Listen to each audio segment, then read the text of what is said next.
Imagine you are the Mughal emperor. You command millions of battle-hardened soldiers, thousands of war elephants, and, well, arguably the wealthiest empire on the face of the earth. Right, an absolute superpower. Exactly. Yet this ambassador from a tiny rain-soaked island in Europe approaches your court. And he doesn't ask for a province, he doesn't ask for an army, he just asks for permission to build a small stone warehouse on the edge of your coast to, store some trading goods. Which seems harmless enough. Yeah, so you say yes, but you don't realize it yet. By letting them build that single warehouse, you've basically just signed the death warrant of your entire empire. It's a terrifying realization when you look at it in hindsight. We tend to view history as these sweeping narratives of massive armies clashing, but, I mean, the reality of how European powers dismantled local empires in India is far more insidious. It's sneaky. Very. It was highly specific. It was spatial. It all came down to infrastructure. And that's what we're looking at today. It's not just about knowing that the Europeans arrived. We're doing a deep dive into the exact patches of coast they claimed, the factories, the massive stone forts, and the coastal settlements developed by the Europeans in India. Right. And our mission today is to construct a mental map for you. We're going to explore the underlying logic of where these European powers set up shop, the local rulers they had to negotiate with or fight, and the strategic reasons they chose those exact spots. Because UPSC loves asking who built what, where, and why. Okay, let's unpack this. When I first looked at these sources, I thought of it like a massive game of coastal monopoly. That's a good way to look at it. But it's actually more mechanical than that. Think of these coastal forts not as traditional castles, but as valves on a pipeline. The Europeans weren't trying to conquer the pipe, meaning the massive inland empire. They just wanted to own the valve at the very end where the water meets the land. Right, because if you own the valve, you control the flow of all the wealth leaving the country. That is the perfect analogy.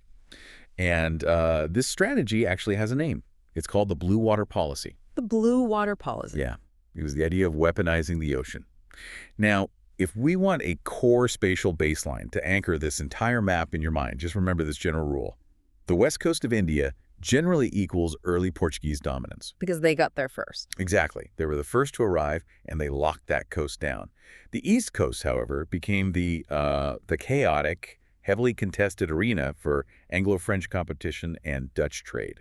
That's a great baseline. So west is Portuguese, east is the battleground. Since the Portuguese arrived first, let's start our map there. They essentially treated the Malabar and Konkan coasts on the western seaboard like their personal fortress wall. Where does this story actually begin on the ground? It begins on the Malabar coast, down south of Calicut, the year's 1500. The Portuguese arrive under the command of Pedro Álvares Cabral. Now, to build anything, they had to deal with a local authority who was the Zamarin. Wait, Zamarin isn't a name, right? It's a title. Exactly, yeah. It's the title for the hereditary Hindu monarch of the Kingdom of Calicut. And the reason the Portuguese targeted Calicut is purely geographical and economic. It was ground zero for the global pepper trade. Ah, the spice route. Right. They wanted direct, unfiltered access to that spice route without dealing with middlemen. Yeah. So they built the very first European factory in India right there. But here's what I don't get. If Calicut is the holy grail of pepper, why isn't Calicut remembered as the great, impenetrable Portuguese stronghold? Because of a massive historical misconception. People assume the Europeans just showed up and dominated immediately. They didn't. They didn't. Not at all. That very first factory in Calicut was actually burnt down by rival Arab merchants in the exact same year it was built. Oh, wow. Just wiped out. Yeah, the local politics were simply too hostile. The Portuguese realized they couldn't just muscle their way in. They needed a safer location and a local ally. Which brings us just down the coast to Cochin in 1503, still on the Malabar coast, but a completely different dynamic. Precisely. The local ruler here was the Raja of Cochin, and he happened to be a bitter rival of the Zamarin of Calicut. So the Portuguese, they exploited this local rivalry. They offered the Raja military protection in exchange for a safe harbor. And this is where things get physical. They don't just build a warehouse, they build Fort Emmanuel. This is the very first European fort built in India and in all of Asia, actually. Yeah, and we really need to talk about how a fort changes the game. This wasn't just a wall to keep thieves out.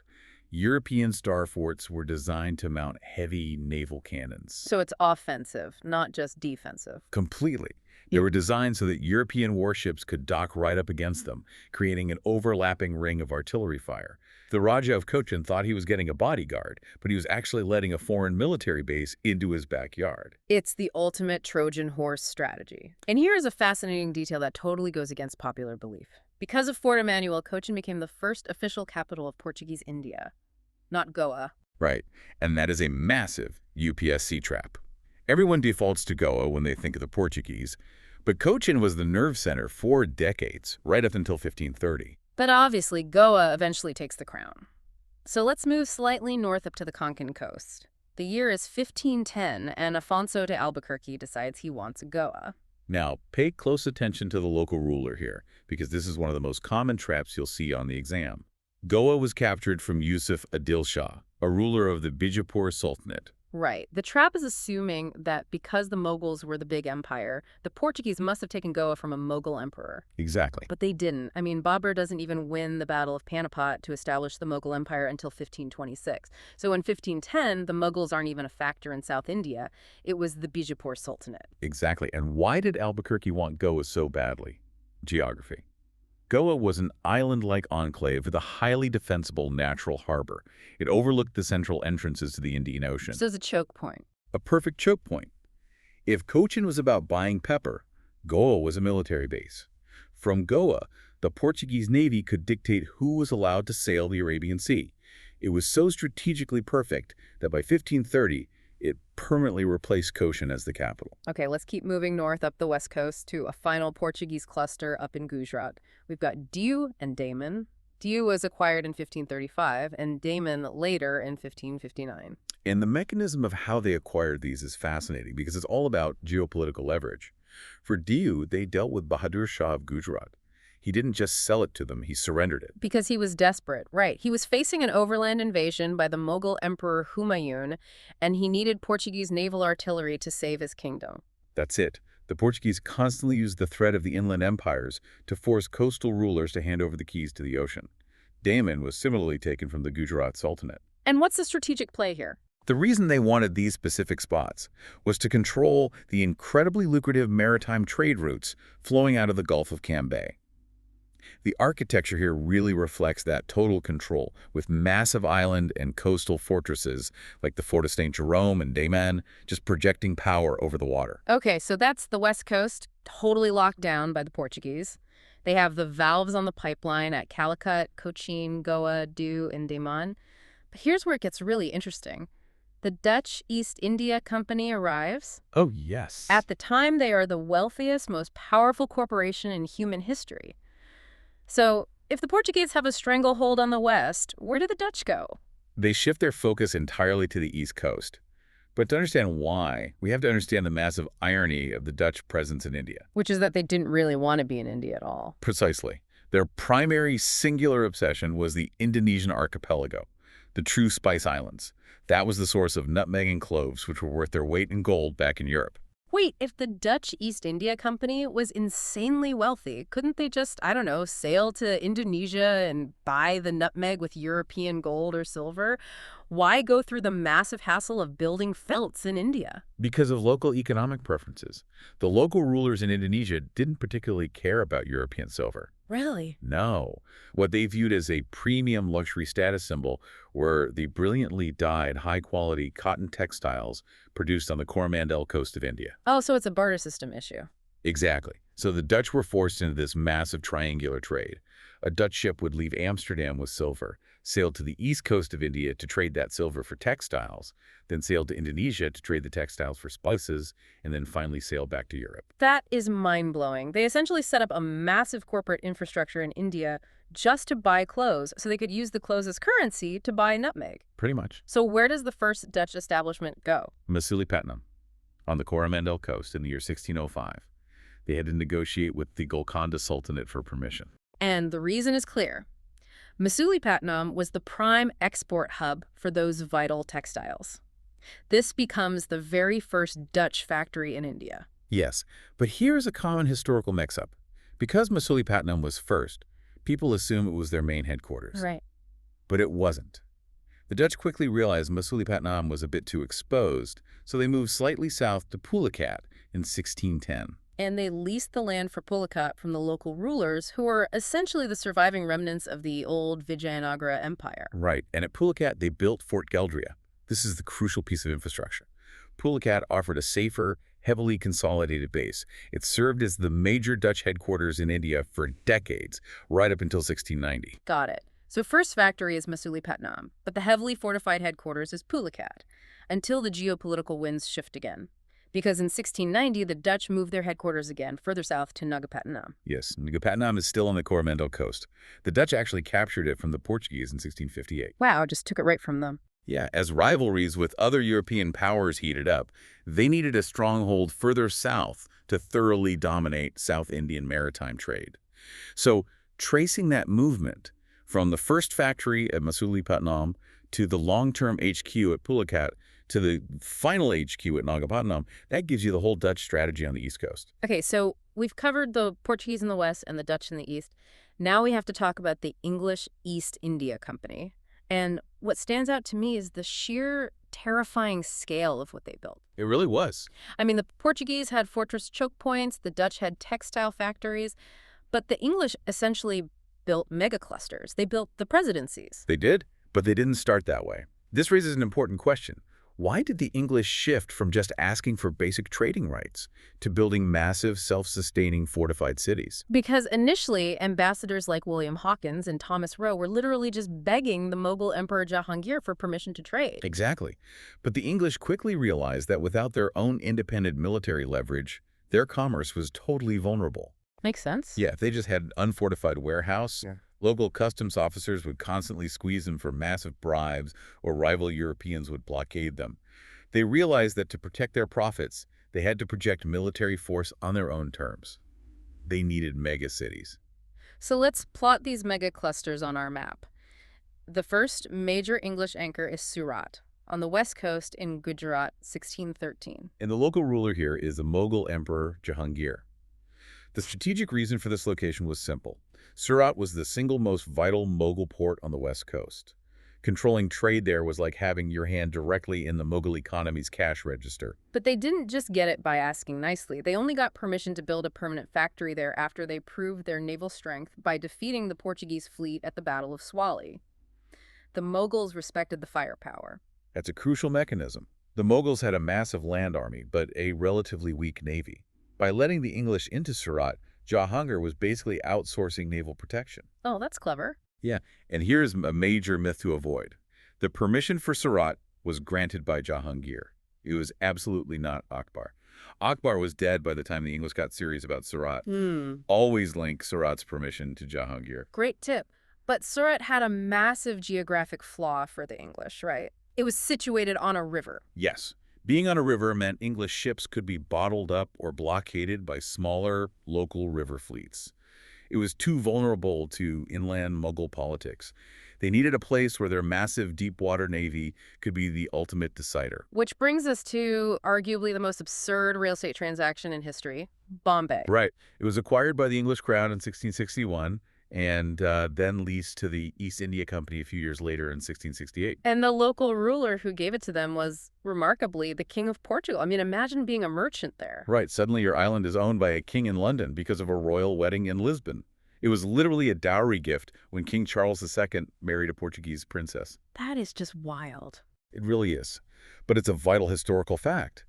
You know, Bombay was a dowry gift. It was not conquered in battle from the Mughals or the Marathas. But why did the company want it so badly once they leased it? Because of that deep-water natural harbor.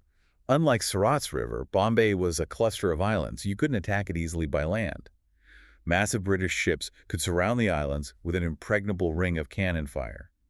It was so strategically superior that it completely replaced Surat as the western headquarters in 1687. Now let's bounce to the East Coast. The English needed a massive stronghold there, too. Enter Madras on the Coromandel coast in 1639. Yes. They leased this land from the Nayaka of Vandavasi, who was a local representative of the declining Vijayanagara Empire. Now, they had initially tried setting up in Masulipatam, just like the Dutch, right? Yeah, but they found the local politics there way too unstable. They desperately needed a fortified stronghold in the south that they controlled from the ground up. And so they poured stone and built Fort St. George. This wasn't just a fort, it became the headquarters for the entire Southern Presidency. It was basically a corporate state within a state. Which brings us to the final, and eventually the most powerful, English pen. Calcutta, forming the Bengal cluster, founded by Job Charnock in 1690. The local rulers they dealt with were the Mughal Subadar, which is essentially the emperor's hand-picked provincial governor, and various local zamindars, who were the aristocratic landholders. The reason for Calcutta is purely economic scale. Bengal was the wealthiest province in India. The English needed direct, unfiltered access to the incredibly rich export trade of textiles, silk, and saltpeter flowing out of the Ganges Delta. The unique mechanism here is how they got control. They didn't just build a fort, they acquired the zamindari rights, the actual right to collect taxes and administer law over 3 specific villages: Sutanudi, Gobindapur, and Calicut. Right, and right there, they built Fort William. Fort William is totally synonymous with Calcutta, and it became the seat of the powerful Eastern Presidency. So for the English, your mental map has 3 massive, unshakable anchors: Fort St. George in Madras, the island harbor of Bombay on the west coast, and Fort William in Calcutta. All right, the map is getting pretty crowded now. Let's bring in the final major players. The French. They arrived last, which meant all the easiest spots were taken. They had to carve out their space through sheer force, setting up a direct and very bloody rivalry with the British. Let's drop the first French anchor. Pondicherry on the Coromandel coast, established in 1674. The land for this was granted by Sher Khan Lodi, a governor operating under the Bijapur Sultanate. Notice a pattern. Just like Goa, the land for Pondicherry was granted by an affiliate of Bijapur, not directly by a Mughal emperor. Right, that's a good connection. Yeah, the French chose this spot because they needed a robust, defensible capital in the south to directly rival the British stronghold just up the coast at Madras. And their infrastructure showpiece was Fort Louis, which became the absolute nerve center of French power in India. The French also wanted a piece of that massive Bengal wealth, which takes us to their second major settlement, Chandernagore, established in 1673. They secured permission for this from Shaista Khan, the Mughal Subadar of Bengal. Obviously, they wanted to compete directly with the British exports flowing out of the delta. Exactly. Chandernagore became the permanent French settlement in Bengal. When you're looking at the map of Bengal, you need to be able to cleanly differentiate the European settlements because they were right on top of each other. The British had Calcutta, the Dutch had Chinsura, and the French had Chandernagore. To round out the French network, we just have to mention Mahe and Karaikal. These were smaller outposts built to expand their coastal supply chain. But beware of the map awareness here. People often lump them together, but Mahi is located on the west coast, the Malabar coast. Karaikal is on the east coast, the Coromandel coast. Even though they are both French, they sit on opposite sides of the Indian peninsula. That's a great distinction. Okay, we've covered the big 4 empires, but we absolutely cannot forget the Danes. Their story has a completely different flavor. They weren't there to conquer provinces or play massive geopolitical chess. No, the Danish presence is much more specialized. Yeah. Let's look at their 2 main locations. First, Trankapar, on the Coromandel coast, established in 1620. They negotiated with the Nayak, king of Tanjore, and built Fort Dansburg. But what really sets Trankapar apart is that it became far more famous for its intense missionary activities and printing presses than for heavy, cutthroat commerce. Yes. If you hear about the Danes in India, your mind should immediately match them to Trankapar. And their second location is Serampore, up in the Bengal cluster, established in 1755. Serampore became their principal settlement and the site of famous missionary colleges, though the Danes eventually realized they couldn't compete with the British monopoly and sold all their Indian settlements to the British in 1845. Just remember to keep your Bengal settlements straight. Calcutta is British, Chandernagore is French, Chinsura is Dutch, and Serampore is specifically Danish. Okay, we have covered a massive amount of geography and strategy. Let's synthesize this mental map for you listening. If we pull all these threads together, what does the grand architecture of European infrastructure in India actually look like? If we zoom out, it looks like this. The Portuguese locked down the west coast early on. They took Calicut first, moved to Cochin, and eventually established their permanent choke point capital at Goa, flanked by Diu and Daman in Gujarat. Got it. Then the Dutch shifted to the east coast, desperately seeking textiles for the Indonesian trade. They started at Masulipatam, but their true, long-lasting stronghold was Pulakat, before moving south to Nagapattinam. Then the English arrived and built the massive presidency hubs. Surat, and then the island fortress of Bombay in the west, Fort St. George at Madras in the south, and Fort William at Calcutta in the east. And finally, the French arrived late and tried to mirror the British, building their capital at Pondicherry to rival Madras and Chandernagore in Bengal to rival Calcutta, while the Danes quietly focused on Truncabar and Serampore. Brilliant synthesis. Now, before we wrap, give us the absolute biggest historical misconceptions that people walk away with when studying this era. Okay, 3 major myths to avoid. Myth 1, English Surat. Permission was granted by Jahangir, not Akbar. Myth 2, Portuguese Goa. It was captured from the Bijapur Sultanate, not from the mighty Mughals. Right, that's a big one. Huge. And myth 3, the Dutch. Their first factory was Masulipatam, but their major, heavily fortified headquarters that defined their presence was Pulicat. So what does this all mean for you listening? We've plotted a lot of points on a map. We've talked about forts, factories, and the local rulers who leased the land. But I want to go back to that blue water policy you mentioned at the beginning. Yeah, I want to leave you with a final thought to mull over. When you look at this map we've built, it's so easy to just see a bunch of warehouses where guys traded pepper and cotton. But these buildings were physical anchors of a completely new philosophy of warfare. Before the Europeans, the Indian Ocean was mostly just an open highway for trade. And the land empires, like the Mughals, the Marathas, they saw their power measured in vast acres of land and thousands of cavalry. Exactly. But the Portuguese, and then the British, weaponized the ocean itself. They realized that if you build impenetrable stone fortresses right on the water's edge, backed by heavy naval cannons pointing both out to sea and inland, you don't need to conquer the whole country right away. You just have to control the valves. Precisely. Consider how purely commercial coastal forts places, built simply to store goods out of the rain, eventually allowed foreign navies to dictate the political and economic fate of the massive, incredibly powerful inland empires of India. Because they held the choke points. Right. The Mughals had millions of soldiers, but they couldn't touch a British ship anchored off the coast. The inland empires thought they were leasing away useless strips of sandy beach, never realizing that those tiny stone pins on the coast would eventually bring the whole map down. It's a chilling historical reality. From begging for permission to build a warehouse to owning the subcontinent, that's our deep dive for today. Keep that mental map clear in your head, and we'll catch you next time.